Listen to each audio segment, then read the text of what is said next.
Hello, everyone. Welcome back. Good to see you. I wanted to make a quick video. I don't know how quick it's going to be. Hopefully it is. Talking about, honestly, I'm going to be talking about Marvel and the Falcon Winter Soldier show. But really not that. What I want to talk about is how this show, I think, is a perfect example of why the left can't be trusted to tell stories, to discuss complex issues, or to especially not to be in charge of solutions to those issues, but also why the right are very, very bad at criticizing the left on those particular subjects. So I want to talk about the stories within the Falcon and Winter Soldier that I think are really good at exemplifying where the left is right now in terms of how they think about things, the way they tell stories, the way they analyze particular issues, phenomenon, facts, events, and so forth. But then how the right's response to Falcon and Winter Soldier also shows how they're really bad at criticizing, everything the left does in a lot of cases. And if you haven't watched the show, this is still going to be useful for you because I'm going to be explaining the core elements for you. So I'm going to have to get into some of the events of the Avengers Infinity War and Endgame because that's what tees up the main plot points of this show. But just bear with me. I promise you that this will be relevant even if you haven't seen it, if you don't care about comic book stuff or the Marvel movies. These are I just think perfect examples of where both sides are so off the rails, particularly the left and how they address things, but why the right needs to get their act together and figure a better way to criticize and engage with this crazy stuff that the left is doing. So, to sum up the events of Avengers Infinity War and then Endgame, which were the movies, maybe 3 years ago now at this point, so Thanos, this bad guy, gets these super powerful stones and he snaps his finger and he's able to take all life and cut it in half and snap basically half of all living creatures out of existence in the entire universe. And that's what happens at the end of Infinity War. Thanos wins and half of Earth's people, all of living things are gone. And Thanos has this delusion that it's going to make everything better, that there'll be abundance and so on and so forth. And then the Avengers Endgame picks up basically 5 years after that happens. And, everything's in chaos. World governments are in chaos. Borders have basically dissolved. People are kind of going wherever they want, because if you think about it on a practical level, half of the items, half of the homes, or whatever are now vacant. And so people can kind of go and do whatever they want, do as they please. People are just trying to figure out how to live. And there's not really a scarcity at the time of certain things. And so they're not as worried about, fighting over who has what. At least it doesn't seem like that. But then at the end of Endgame, the Avengers are able to bring everyone back. They, do this time heist basically, and they are able to get the stones again and snap the finger and bring everyone back. And what's funny is at the time when I watched that movie, I think it was either after I watched Endgame or after I watched Infinity War, I made the joke. I was like, they probably, if they're going to bring everyone back, they need to bring back, the supply lines, because I had the thought, if you bring everyone back immediately and don't make any other changes, well, the world has just spent 5 years adapting its supplies of food and medicine and stuff to half the population. And then now it's just going to double. It's going to go from, let's say 3.7 billion to 7.4 billion or whatever, or not billion, trillion. And so it's like, you're going to have to, not trillion. Yeah, it is billion. Anyway, they're going to have to really figure out how to feed people and give them medicine and everything really, really quickly. Anyway, but the events of this show addresses that reality, is my point.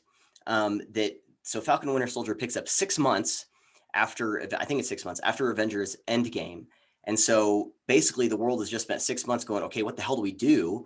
There's people who migrated to other parts of the world and now they're living in homes and have items that belong to other people because these people just come back. And so it's really kind of showing the chaos that has emerged as the borders start to reform, and we go from a artificially created sense of abundance back to scarcity, real scarcity, which means that the countries have to now protect their interests, protect their citizens' interests. And so they're not as buddy-buddy as they were. Things kind of go back to the status quo. And there's this group called the Flag Smashers, which this is where I see the modern left is really kind of playing their hand in terms of how they see things, and especially at the end of the show where you get the Falcon, I guess now Captain America, delivering this big long speech. So the flag smashers, there's basically 4 elements I want to talk about here that I think just highlight this really well. So again, bear with me. I know the comic book stuff, you're like, okay, Thanos, stones. This is the part where it'll start to maybe make a little sense. So there's this group called the Flag Smashers, and they are under the impression that the world was better during that 5-year time period when there was no borders and it was one world, one people, right? So they're basically collectivists. They don't want there to be any national borders. They think that they should be able to, everything that happened during those 5 years should be able to remain the same, and just screw everyone else that came back. And so one of the things they do is they kind of see themselves as a Robin Hood type group. They steal medicine and steal food and stuff, and they bring them to these settlement camps of people, that are being kind of relocated back to their countries of origin during this transition process, now that everyone's back and the population's back to what it was. And again, one world, one people, and they're framed as this sympathetic villain. And the flaws and the things they do wrong are glossed over the entire time the show takes place. For example, there is one episode at the beginning where they rob this storehouse where they steal this food medicine, and they're going to, take it back to these needy people. But their leader, Carly, they have all these soldiers tied up, all the people guarding these food and medicine, they have them tied up, and then she blows the building up and kills everyone inside. And one of her, people working with her is like, "What are you doing?" And she said, "Force is the only thing these people understand." And so that's the Flag Smashers. They want to go back to one world, one people.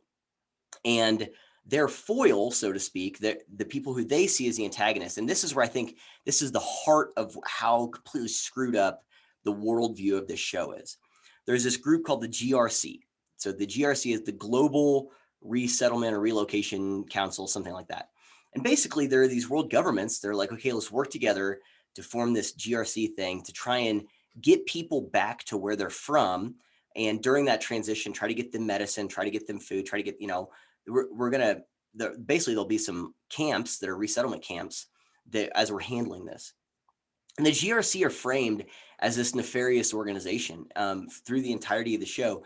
Again, whenever Carly's like, force is the only thing these people understand, and the GRC has soldiers protecting their stuff. And so you think maybe there's something else going on here. Maybe they are, again, there's this nefarious, thing they're actually doing. They aren't really what they seem to be. One of the episodes starts with this commercial that the GRC made, and it seems very odd. It's reminiscent of some of those pharmaceutical commercials, where it's sunshine and rainbows and people are running into each other's arms and that kind of thing. And so you really get the impression that the GRC is not who they say they are. And, there's like one line when Falcon is talking to one of the Flag Smasher people, and they're at one of these like camps, I think it's in Ukraine or something, and someone died without medicine, and Falcon's like, I can try to get you help. I can try to help here. And he's like, yeah, the GRC said they would have such and such, 5 weeks ago or whatever. And that's still not here. And so they're very cynical. The Flag Smashers are very cynical and upset at this GRC group. And the show leads you to believe that there's a reason beyond, what we're seeing for them to be mad. But the crazy thing about it is there isn't anything else to them. And this is where I think you really see what the left is doing with their storytelling. They set up this villain to the sympathetic villain, the GRC, and you think, okay, there's got to be more to it, right? Surely it's not just the government or of countries trying to reestablish borders and trying their best to get people back to their countries of origin and try to get them fed. The show doesn't really talk about famine or anything like that. So clearly some people are doing something right. But, whenever the guys in the camp, like, yeah, they promised us this weeks ago and we still don't have it. Back to my point, the joke I made after I watched the movie is like, yeah, probably not. I mean, there's literally billions of more mouths to feed. So of course that's going to happen. It's going to be a process. Like, you're going to have to wait. There's going to be difficult. There's literal scarcity here. But there is nothing else to the GRC. They really just are some governments trying to reestablish borders, trying to get people back to where they're from and doing the best they can to do it. There is literally not one scene that indicates there is anything more nefarious than that. And the fact that they are set up as a villain in some way to be lectured to at the end of the show, I think really reveals the way the left is viewing these things. And the answers that in the lecture that Sam, which I'll get to this here in a second, gives to the GRC, in this lecture that they need to do better, shows how delusional the left is and how they see things and who they think should be the people in charge of fixing the problems that they perceive in the world. Because one of the things that's crazy is that throughout the entire show, Falcon, whenever he figures out like who Carly and the Flag Smashers are and what they're doing, he has all these moments where he's talking to people. He's like, well, they're not wrong.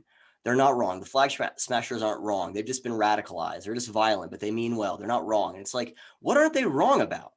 They're not wrong that borders shouldn't exist. They're not wrong about blowing people up who've been disarmed and are just captives. They're not wrong about stealing things. They're not wrong about killing U.S. military servicemen. They're not wrong about trying to kill you. They're not wrong. What are they not wrong about? They're not wrong that the world was better when half the population was gone. Like, what in the hell is he talking about? But they frame this whole thing where the Flag Smashers, these collectivists who are insane and blowing things up, aren't wrong. And even whenever their leader gets killed at the end, Falcon's like refusing to fight her, and someone else has to shoot her. And Falcon like brings her body down. I mean, it's this scene that's almost religious in nature, where because he has this wingsuit where he's like an angel bringing her down and setting her on this gurney, and he's mourning her death, and you don't see him addressing at all the evil that they committed in the name of their vision. Thanos was also altruistic in what he was trying to do. He was delusional, but he was trying to do a good thing by wiping out half of all life in the universe. That didn't stop, Falcon and all of the Avengers, at least in Infinity War, from saying, we got to stop this guy because we understand that he's insane. This isn't how this works. This isn't how you make things better. But then pivot to this show, these Flag Smashers, this is how you make things better, I guess, or at least their ideas are right. But that's not explained. So there's the Flag Smashers as the sympathetic collectivists who don't want there to be borders.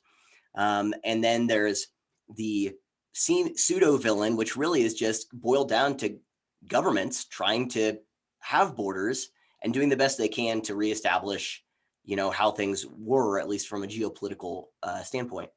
And then there's this third aspect that you see in how the left tells stories that kind of ties these all together in terms of how they see practical problems and how they should be addressed. So the end of the show is like seriously like a 3 or 4 minute freaking speech, basically, where Falcon, after he brings down, the head of this terrorist organization's body, and these, a senator and these other leaders from other world governments who are part of the GRC because they'd been taken hostage. Some of them had been killed by the Flag Smashers. And, they're like, thank you so much for dealing with this terrorist threat, And, one of the GRC people is an Indian woman. She's like, the terrorists have been dealt with. We can get back to what we're doing. And Sam, this is where this starts. And the minute he says these lines, you're like, oh God, I know where this is going. He's like, stop calling them terrorists. Stop calling them terrorists. And it's like, what do you mean stop calling them terrorists? They have been taking hostages, blowing up buildings, killing civilians, all to assert and using fear and intimidation and ingratiating themselves to local populations of vulnerable people, all to enact a political will. So they're using intimidation and force to enact a political will. That is the definition of terrorism. That is, even if you think that part of what they want to do is good, it's still terrorism. But he says terrorist, thug, refugee. All these are words that we just use to get around the issue of why. It's like, what do you mean? No, they're words we use to describe a thing. A terrorist is a person who uses force to exert a political will. So that's how we would differentiate between a terrorist and an activist, really. Honestly, an activist is like, I'm holding a sign. I'm talking about activists in the traditional sense, that I'm holding a sign, I'm doing whatever, I'm a protester. Not a terrorist. I'm not blowing people up to try and get done what I want to see done. The KKK was a terrorist organization, blowing up churches, killing innocent Black people or white people who are sympathetic to them, all to exert their political will to keep segregation in place and to make Black people afraid of them. That's terrorism. So terrorism is terrorism. But Falcon's whole point is thug, refugee, these are just words and to get around the reason of why. It's like, well, no, refugee is a thing that that actually also has a definition. That's a person who has to flee where they're from due to explicitly outlined set of circumstances. Thug, I don't really know. I mean, that seems like a person who's just doing a bad thing. But it seems like it's very much trying to speak to our current cultural moment, maybe even to the events of summer 2020 with all of the riots and, fiery but very peaceful protests. And then there's this line, and maybe I should have led with, there's a line that really exemplifies all of this. And this is where Sam is talking to this U.S. senator who's one of the leaders of the GRC. And this guy says, look, what about the people who just were blinked back into existence? So he's talking about the people who are gone during that they literally didn't exist for 5 years. And then the Avengers bring them back. And the senator says, what about those people who just came back into existence and they find people living in their home? Are they just supposed to be homeless? Are they just screwed? And then he said, and he's talking to Falcon, and he says, I get it. I understand, what you're trying to do, but you have no idea how complicated this is. And so he's raising a practical logistical point. Look, we had people who didn't exist, random people. They could also be vulnerable people, right? Like this could be people in the inner city who had homes, and they come in and someone who was homeless has moved into their home.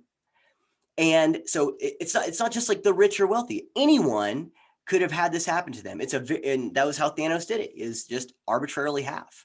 So this affected everyone across the economic spectrum, racial spectrum, whatever, the oppression points the left want to do. And the senator says, look, it's just complicated. This is a very difficult situation. You don't understand. And Sam's answer to that is, you know what? I don't understand. And I'm glad, because now finally we have a common struggle, because the people who've been literally begging you to listen to them, begging you, now you know what it feels like to be powerless and to be afraid, and you've got to do better. And you have to do better. And he's looking at this like Indian woman, and he's like, you have to do better. You can burn down a forest fire with an email, or burn down a forest with an email, or feed 1 million people with a phone call. But you don't have the people who that affects in the room with you. You aren't thinking about them. And so you've got to do better. We're going to do better. And he's like, me as a black man, you think I don't understand? And, black man wearing the stars and stripes, he says, you think I don't understand? And it's such a perfect example of how the left addresses specific, practical, complex, nuanced, in some ways unwinnable situations where there isn't a right answer. It's just what's the best, worst case scenario answer. The senator says, what about those people? It's complicated. We can't just make them homeless. So it's really difficult. And his answer is do better. That's Sam's answer. Do better. I don't have a solution for you. I don't have an idea. I don't have any advice. I don't have any way that I'm going to help you to do better. You just have to do better. You just have to listen and do better. And he's talking again to the, I guess, some, bad guy, in some way, the GRC, the people who want there to be borders and who are thinking about the people who didn't do anything wrong and who are now homeless. And how do we make that work? And, and Sam's answer is to do better. And his idea of how he thinks that's even a logical thing to say to this group of people is, well, you could feed 1 million people with a phone call. A phone call to who?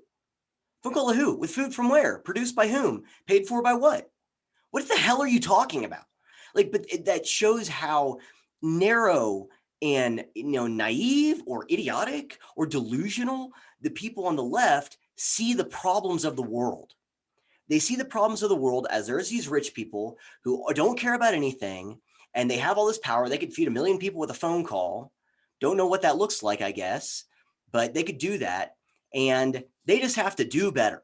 If an issue is really difficult, well, guess what? Now you know what it's like to not be white, even though he's saying this to an Indian woman, basically. That's not an answer, but that shows you how the left sees these things. And it's delusional. It's ridiculous. It's ridiculous. And at the same time, there's this other subplot there's this black man who got the super soldier serum. And after Steve Rogers did, and they experimented on him during World War II, and they experimented on all these black soldiers, and not all the versions of the serum were stable. This guy, his name was Isaiah Bradley. It was the only one that it worked on. And he was doing missions for the government, covert, obviously. And at one point, he went and did a rescue mission without any permission. And then they locked him up and experimented on him for 30 years. And, we just find out about this guy in this show. And the story the left tells, when I say the left, by the way, understand, that's who's making these shows, right? So whenever I say the left doesn't know how to tell stories, the left doesn't know how to talk about this stuff, this is how the left thinks about these things. Well, it's not freaking conservatives writing Falcon Winter Soldier, okay? So I think that these are just good proxies for the people in the writing room are from the left, and they're projecting their dumbass worldview, onto how these characters see things, okay? So I think we can probably agree on that. If you think I'm wrong, think conservatives writing this, by all means, I'm open to it. But so the way they tell the story of Isaiah Bradley is he's mad. He had to basically, someone helped him fake his death so he could live out his days, by himself. But he did all these things for the U.S. government. And he, has this conversation with Sam at one point in the show where he says, no self-respecting black man would want to wear those stars and stripes. They'll never let there'll never be a black Captain America. It's all about the blonde hair and blue eyes. And you can tell he doesn't trust America. He doesn't trust this country. And he is actually very jaded and pissed off about it. And, again, he craps all over America. And what you see this progression of Falcon, who also is a black man, but he didn't experience what Isaiah Bradley experienced, trying to sort that out. And he goes and he talks to his sister, and she's like, you can't let Isaiah Bradley tell you who you are. You got to decide how you're going to live and how you're going to see things. And that ultimately is one of the things that causes him to decide he wants to take up the mantle of Captain America. And he said, just because I know that people aren't going to like the fact that a black man is Captain America, based on no evidence, but, probably true. Other racists exist. So of course there's, that they're going to feel that way. He says, I'm still going to do this. I'm going to fight for this country. And the left tells the story of Isaiah Bradley, and Falcon has to choose whether or not to buy into this jaded, cynical vision of reality that Isaiah Bradley has, or to try and fight for something better. And Falcon chooses to fight for something better. And the way I've seen people on the right criticize that subplot in the show is just woke. It's this woke thing and trying to make this thing all about race and oppression and the black struggle or something like that. And there are parts where that's forced. That thing at the end where he's like, you think I don't understand? I'm a black man wearing the stars and stripes. You think I understand? It's like, how is that the same as trying to figure out what to do with, 3.5 million people, or not 3.5 billion people that just got blinked back into existence? How's that even a one-for-one example? So obviously there's ways that they use race that are stupid. But to say that the story of Isaiah Bradley is just some woke thing, because I saw people on the right saying that's just some woke thing. And they were mad that he was mad at the country.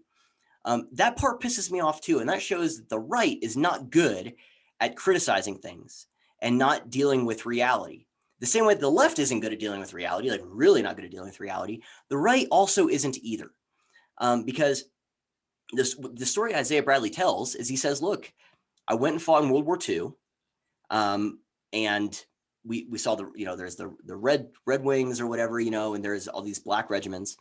And we come back after fighting and dying for the country, and there's crosses burning in our yard.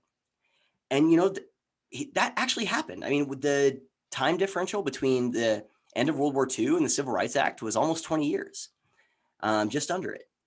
And so that is true. There were soldiers that went and fought and died for this country.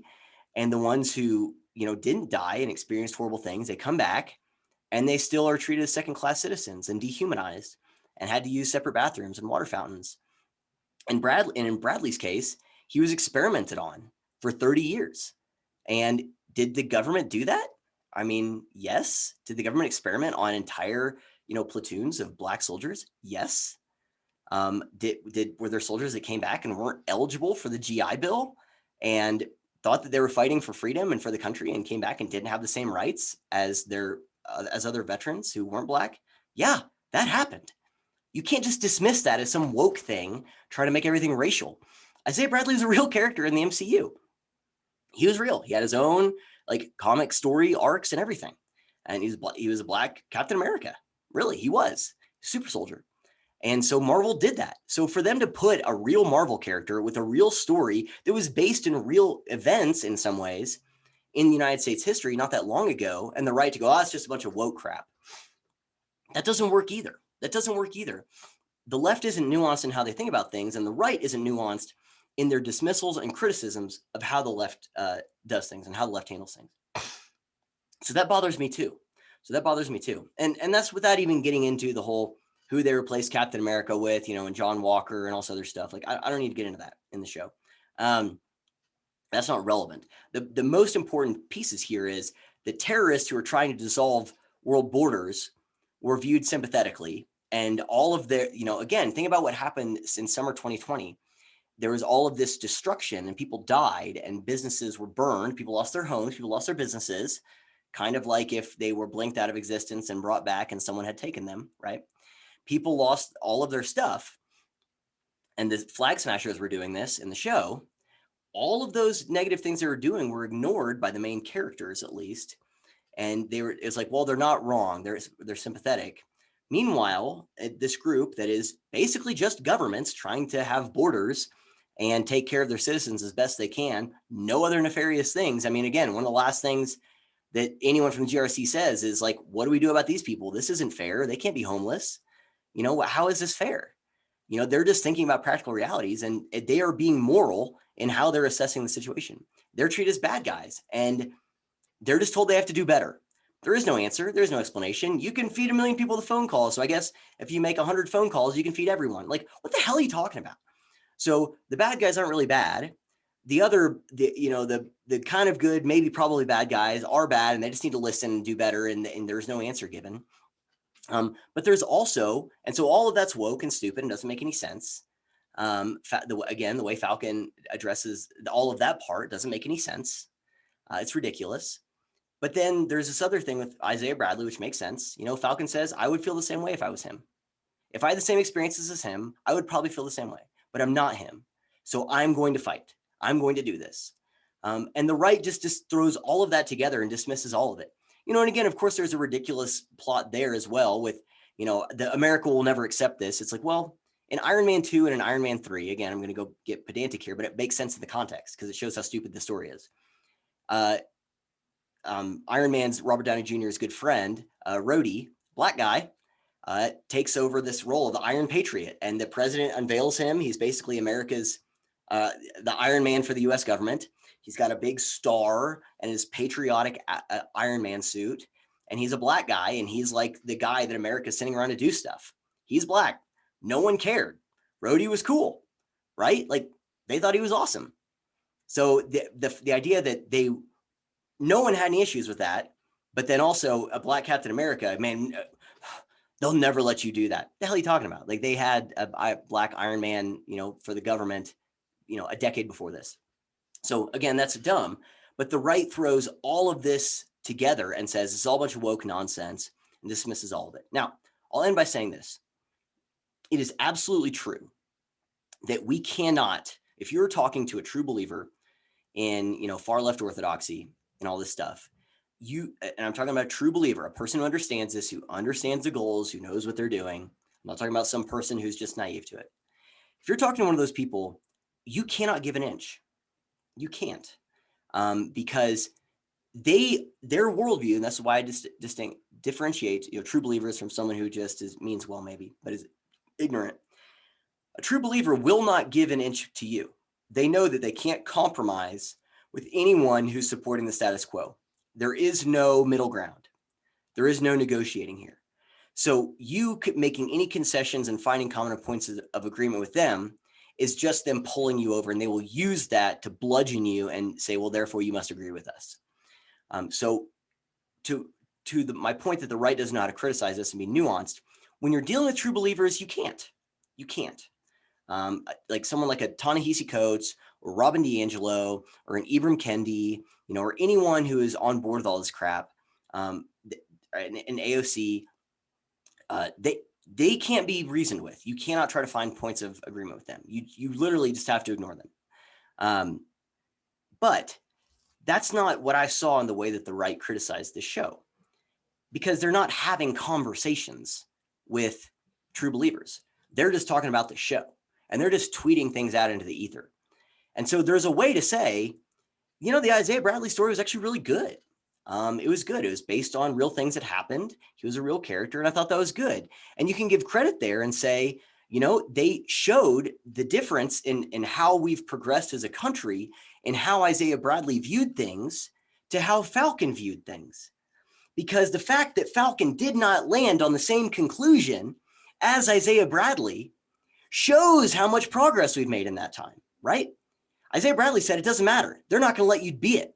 And no self-respecting black man would wear the stars and stripes. And that's based on his experience. And I do kind of get it, to be honest. I do kind of get it. The dude in that story he fought, watched people die for the country, did everything he thought was right, then was experimented on for 30 years, lost his identity, lost everything. The government abandoned him. They were just going to basically let him die. And he had to fake his own death so he could just have a life. Okay. Yeah, I would probably hate the US too if that was me, just being honest. Okay. But Falcon didn't have that experience. He's been treated like an equal. He hasn't dealt with any of those things that we see, right? Not that we see. His best friend is Captain America, right? He's a celebrity. Wherever he goes, people like him. They respect him. He's not treated differently. And so his experience is very different than Isaiah Bradley's experience. And so whereas Isaiah Bradley says, it's not worth it, Falcon says, I'm going to fight. I love this country. I'm going to fight. And the right what they could have done is said, that is amazing. I'm so glad they showed the difference, because those two people, their perspectives on the US in what's possible, one says there could never be a black Captain America. The other one says, yeah, there is. And he's me. And I'm going to fight. Even though there are people who will disagree, I'm going to fight because it's worth fighting, right? That shows the progress. The right could have done that. Instead, they said it's all some woke thing, because there is a bunch of woke nonsense in there, like as I previously outlined. So my point is, the left can't be trusted to talk about these things. Their solutions are idiotic. They're not actually solutions. They just preach at you. They want to make you feel guilty and shamed. But what happens when those GRC people go back to figuring this out? Do better isn't a practical solution, right? So the left they cannot be part of the conversation. And again, I think it was so telling that there really wasn't anything more to that GRC group.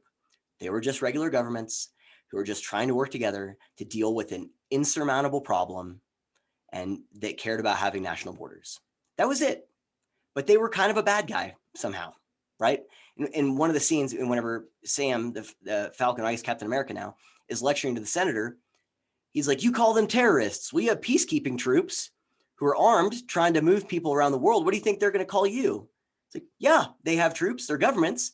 They have to have soldiers in order to move people, but also to protect this medicine and food, because the flag smashers are stealing it. And there's other people probably trying to steal it. So it's like, yeah, we have to have soldiers to do these things, including, safeguarding resources that we're trying to get to vulnerable people. I don't know. And Falcon's idea is, well, they might see you as a terrorist. Like, that's stupid, right? So the left can't be trusted to talk about these things because they are not grounded in reality. They're not grounded in reality. COVID, the left isn't grounded in reality. Anything that has the word race in it, left is not grounded in reality. Climate, not grounded in reality. Okay, so they can't be part of that. And they can't be trusted to tell stories. They can't be trusted to even use examples of things to try and highlight their point. They can't be trusted, okay? But the right has to figure out a better way of dealing with the dishonesty and the idiocy and the delusion of the left. Because just dismissing all of it outright isn't an answer. Because guess what? The left has the institutional power.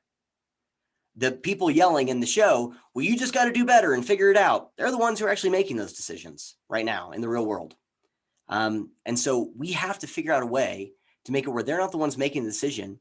And the way that we get people on board with that is to find a way to apply some nuance to these things, give credit where credit is due, and not just throw the baby out with the bathwater when you're given actually a way to highlight some of the points you can make. Again, I would go back. What the people on the right who were criticizing the show should have done is said, difference between Falcon and difference between Isaiah Bradley shows the progress we've made. And so I'm glad they did that. And it's weird that they ignored all that progress and all these other narratives. So anyway, I guess that's my whole point, is the right has got to, and this goes back to an essay I wrote a couple of years ago. They have to come up with a dialectic, uh, um, a new way of thinking about how they engage with the insanity of the left. And the way I've been trying to advocate for is we have to figure out how to hijack. They hijacked our language, reality. They hijacked the language that describes reality and used that language, and they do use that language now to redefine words to describe utopia or pseudo reality or something completely different, or maybe even the opposite in some cases. And so we have to figure out how to subvert their language, how to take it and hijack it and use their own ideals, their own language, their own appeals back at them, but now framed with our ideas. And we don't do that by not applying nuance. We aren't able to do that by just dismissing everything that, might have some of this idiocy in it, as it's all just a bunch of woke nonsense, and going about our way. So we do have to do better, but I'm trying to give a practical way that we can do better. Anyway, that's it. Honestly, that's just been something I've been thinking about, and it's been frustrating me. If you actually stuck through this whole video, I appreciate it. I'm sure it was probably a little bit of a, dumpster fire all over the place, but I appreciate you watching. This kind of thing you're into. We're just dealing with the cultural stuff, thinking about these things, trying to come up with ways that we can actually try to turn the tide of this insane ideology that's taking over the country and really the West generally right now. Please follow, subscribe, join my locals community. That's at returntoreason.locals.com. YouTube, Return to Reason. Follow me on Twitter. That's at My Mundane Mind. I also, not regularly, but do post written things on Medium and ThinkSpot as well. So you can check me out over there. Anyway, that's it. I appreciate you watching, and yeah, have a great day, everyone. Peace.